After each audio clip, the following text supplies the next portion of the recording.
Welcome back to the Week 9 edition of my weekly NFL Pick'em. Last week, picking most of the favorites really paid off, but this week I think we're going to have a little bit more fun because this is going to be the third video that I'm making in as many days this week, and I've never cranked out that many videos in such little time, and honestly, I just wanted to see if I could actually do it, and it's been kind of a confidence booster for me moving forward with this YouTube channel. If this is your first time seeing my videos, I appreciate you checking them out. Hopefully you like what you see and you'll stick around and subscribe to the channel. The goal for this video is 500 likes. We crushed it last week. Let's do it again this week.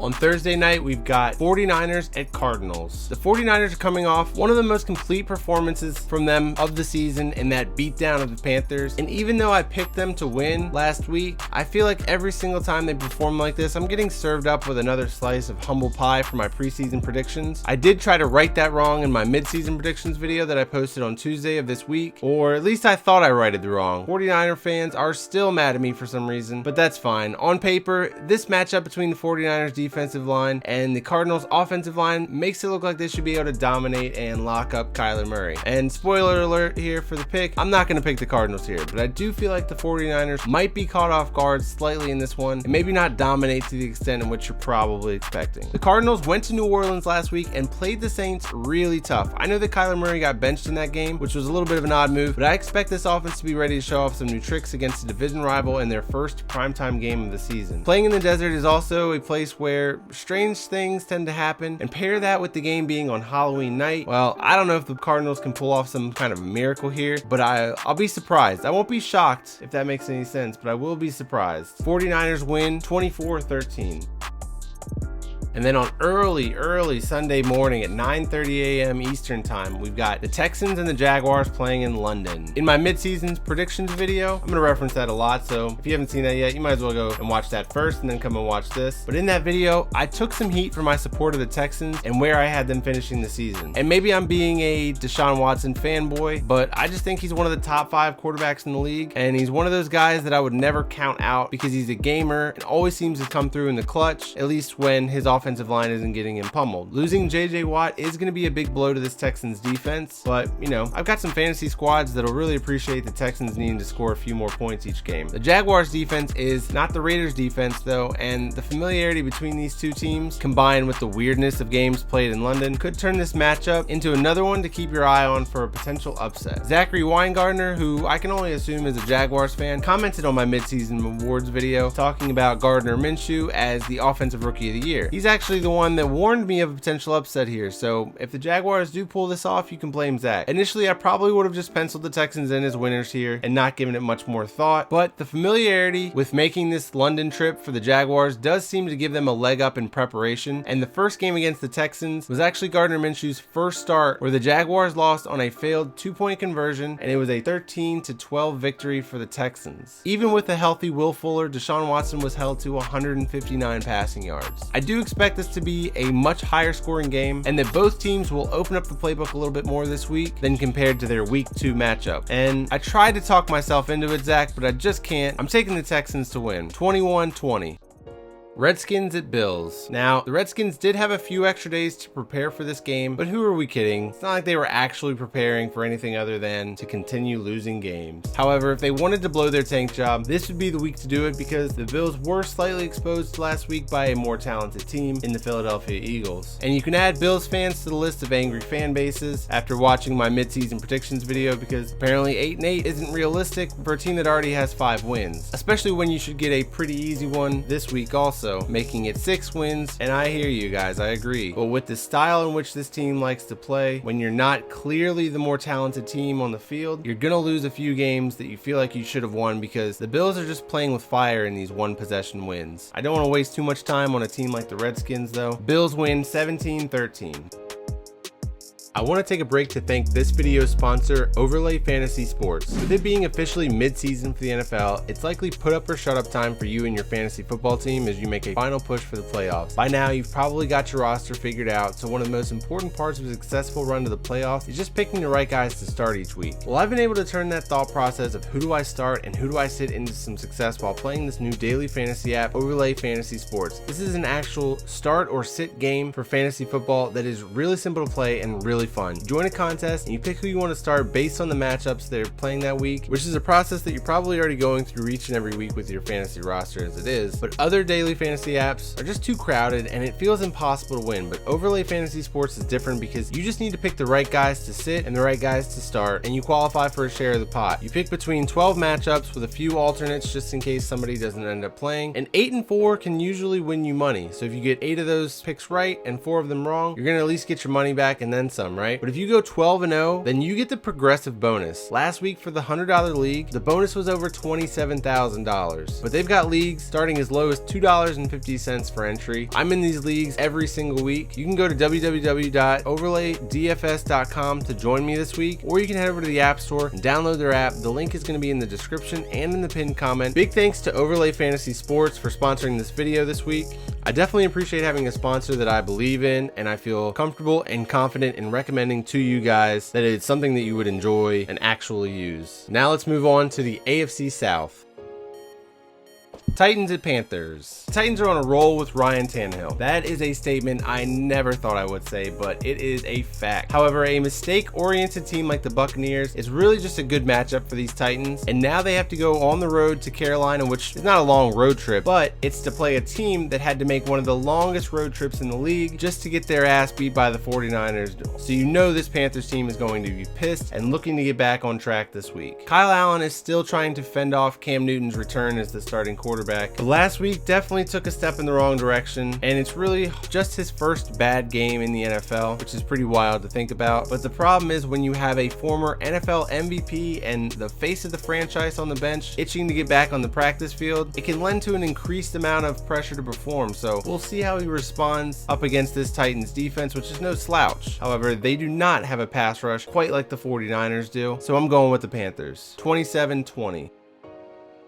Vikings at Chiefs. Kirk Cousins has been really good since the first month of the season when the Vikings were struggling. They have completely flipped it around and look like one of the top teams in the NFC, honestly. But I can't help but notice most of those performances have come indoors. Arrowhead is no place for quarterbacks that struggle on the road anyways, but Kirk Cousins probably choked on his lunch just from watching film of this Chiefs defense playing against Aaron Rodgers last week. It was pretty clear that this Chiefs offense is definitely loaded at skill positions enough for damn near any quarterback to come in and get at least above average production out of them. And then if the defense plays like that, this game's a wrap. Vikings wide receiver Adam Thielen should or could possibly return this week, and I think that's going to be crucial for Kirk Cousins. I think we'll really get to see if Cousins has truly turned over a new leaf in this offense this year, this week against the Chiefs, or we'll see if he truly is just a less gingery version of Andy Dalton in his prime. Chiefs win 26-23.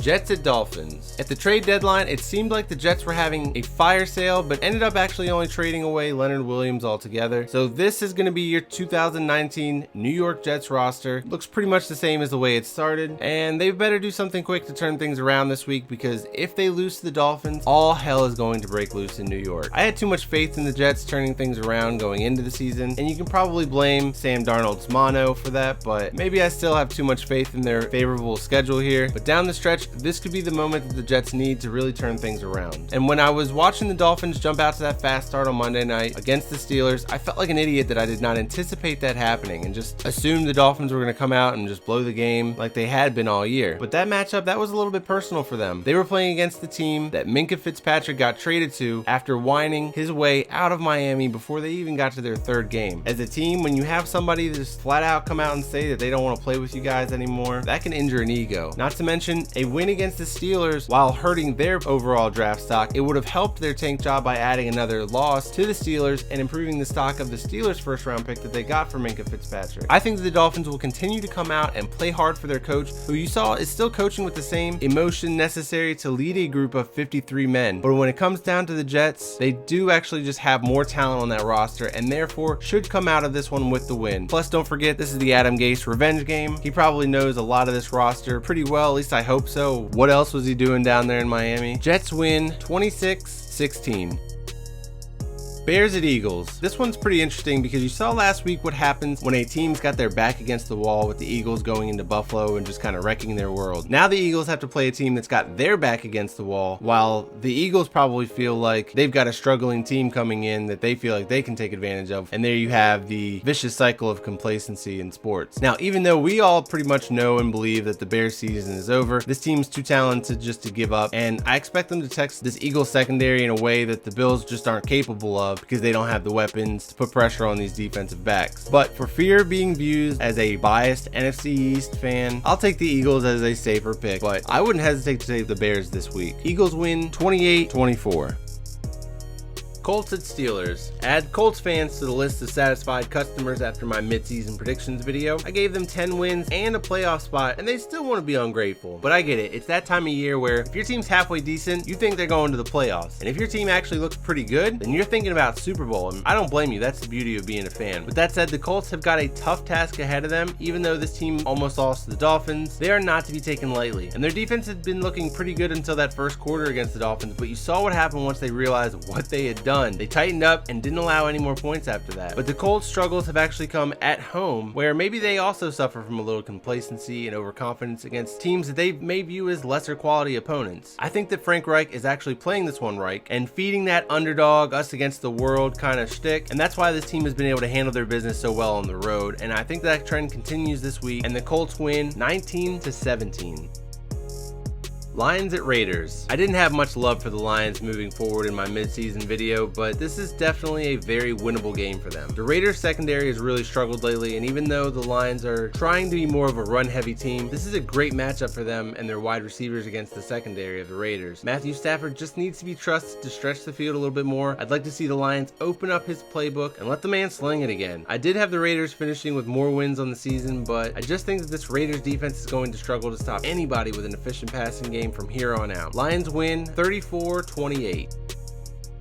Buccaneers at Seahawks. Guys, I tried to be supportive of Jameis Winston, and I really did think that Bruce Arians was going to be the man for the job for reeling this guy in, but this just isn't going to work out with Jameis, and we'll see if he can use the second half of the season to audition for a starting job somewhere else next year. I actually think that the Raiders would be a great place for him with John Gruden, but Lord help us if they let Jameis Winston loose in Las Vegas. I'm not going to spoil my midseason predictions video for where I have the Seahawks finishing, but let's just say it's apparent that I have an overwhelmingly higher opinion of the Seahawks than the general public. I will say, if you guys want one of these guys that's just going to pick the top two teams with the best record for the Super Bowl, then I'm probably not your guy, because to me that requires no thought, no logic, just requires glancing at the standings and going from there. I'm always trying to project down the line and what I think teams are going to become, but I also never want to convey this illusion that I am some football savant, or that I'm over here grinding through every team's film each and every week, or that I'm an analytics guy grinding through all of PFF's stats. That would be awesome, actually, but unless that is your job, not many of us end up with that opportunity being an option. Maybe one day, but for now, I'm just an average Joe that has an unhealthy obsession with football. So yeah, give me the Seahawks against this mistake-prone Buccaneers team any day. Seahawks win 27-23.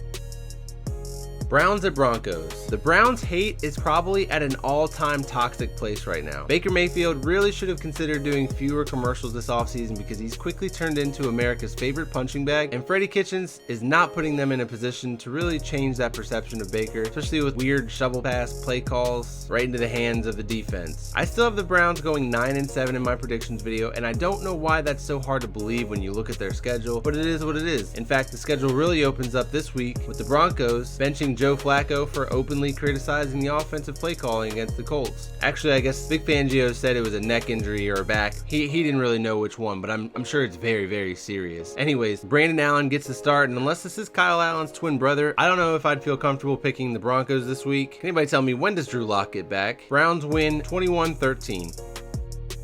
Packers at Chargers. Aaron Rodgers looks like he's back to his old ways, even against some good defensive play. And this Chargers team, they revived their season in Chicago and is looking to be alive and well in the AFC West. But first, they've got to keep that momentum going at home this week against the Packers. But the problem with these Chargers home games is that it's turned into the perfect venue for opposing fans to take a nice vacation trip to LA and support their team. And you know, this fan base of the Packers is up there with the best of them as far as how well they travel. So I fully anticipate a stadium filled with green and yellow and all those damn damn cheese hats. And you know Aaron Rodgers is just going to be eating that stuff up and probably put on another show, especially now that he's going to get his favorite wide receiver back this week in Devontae Adams, bearing any kind of setbacks. Packers win 28-21.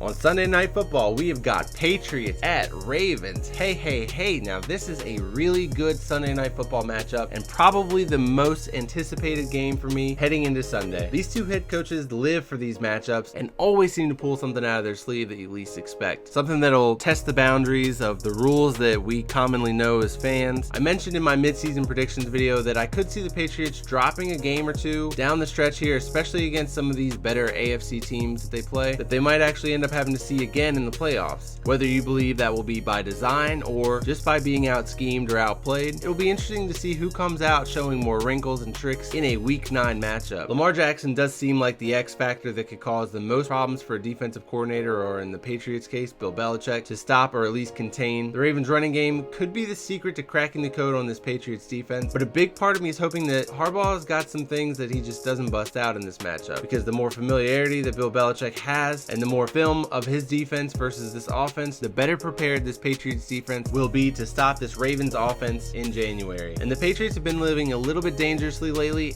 and I think that if the Browns had a better X's and O's kind of coach, they could have put a lot more pressure on the Patriots last week. It's no secret how I feel about the Patriots, guys. It's no secret how a lot of America feels about the Patriots, and call it what you will, but I'll be picking against them anytime I feel like there's at least a chance of them losing. Who's with me? Ravens win 24-17. And then on Monday Night Football, we've got Cowboys at Giants. And as your favorite, or maybe some of you guys' least favorite Cowboys fan on the internet, I've got to say I was always hoping that Eli Manning would still be playing at this point in the season, but I am intrigued in seeing how Daniel Jones plays in his first matchup against the Cowboys coming in a primetime game like Monday Night Football. Typically, I feel pretty confident in picking the Cowboys against their division rivals, because if there's one thing, just one thing that this coaching staff is good at, it is capitalizing on the weaknesses of the teams that they know best. They have a great track record against the division rivals in the NFC East, but Daniel Jones is the wild card in that theory because they don't have as much film or experience against him. They did get an extra week leading up to this game, and they're pretty consistent in having this team ready to go after a bye week, but you do have to be worried about that second half version of Daniel Jones that you saw last week against the Lions, and hope that you can get a rookie quarter out of him like the Lions got in the first quarter. Otherwise, the Cowboys might find themselves in an unexpected shootout. Cowboys win 31-21. That's going to do it for my Week 9 picks, guys. Thank you guys so much for watching, liking, commenting, subscribing, all that good stuff. I don't know if it's the lack of sleep from making all these videos all at once, or if I'm just getting into a little bit of a mid-season form here, but I am pumped and excited for Week 9 of football. I wish you guys all the best success with your teams. I really don't hate anybody's teams, I promise. But if you don't believe me and you haven't seen my mid-season predictions video yet, or who I have picked for the playoffs, who I've picked for the Super Bowl, or checked out the mid-season awards, go and check that video out now. I spent a lot of time on that, and I always appreciate you guys checking this stuff out. Without you guys, these videos literally just don't work. So thank you so much for being a part of this with me. Also, check out my mock draft if that's posted yet. I'm not sure if I'm going to end up posting this one first, second, or third, honestly. And I will see you all in the next video.